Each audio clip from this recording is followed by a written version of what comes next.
જામનગરમાં અખંડ ભારત વીર સપૂત પંડિત નથુરામ ગોડસેજીના જન્મદિવસે હિન્દુ સેનાએ લીધા છે સંકલ્પ। અખંડ ભારતનું સપનું લઈ દેશના ટુકડા ન થવા દેવાના સાકાર સપના સાથે 19 મે 1910માં નથુરામ ગોડસેજી મહારાષ્ટ્રના પુણેમાં બારામતીમાં જન્મ લીધો છે। રાષ્ટ્ર માટે કંઈક કરી છૂટવાના લક્ષ્ય સાથે આગળ વધતા કટ્ટર હિન્દુવાદી અને દેશ મહાન રાષ્ટ્રભક્ત પંડિત મહાત્મા નથુરામ વિનાયક ગોડસેજીના જન્મદિવસ નિમિત્તે હિન્દુ સેનાએ જામનગરમાં પોતાના કાર્યાલય ખાતે ગોડસેજીની પ્રતિમાને ફૂલહાર તેમજ આરતી કરી સૈનિકોને મીઠાઈઓ ખવડાવી ઉમંગ અને ઉત્સાહથી જન્મદિવસની ઉજવણી કરી સતત નમન કર્યા હતા।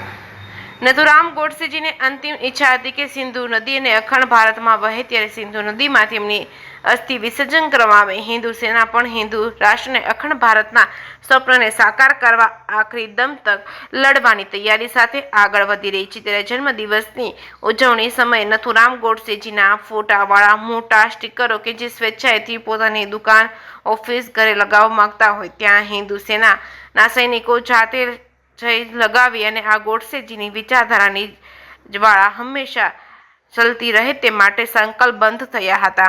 જે કેસમી ગુજરાતી સાથે હર્ષલ ખંતેરિયા, જામનગર।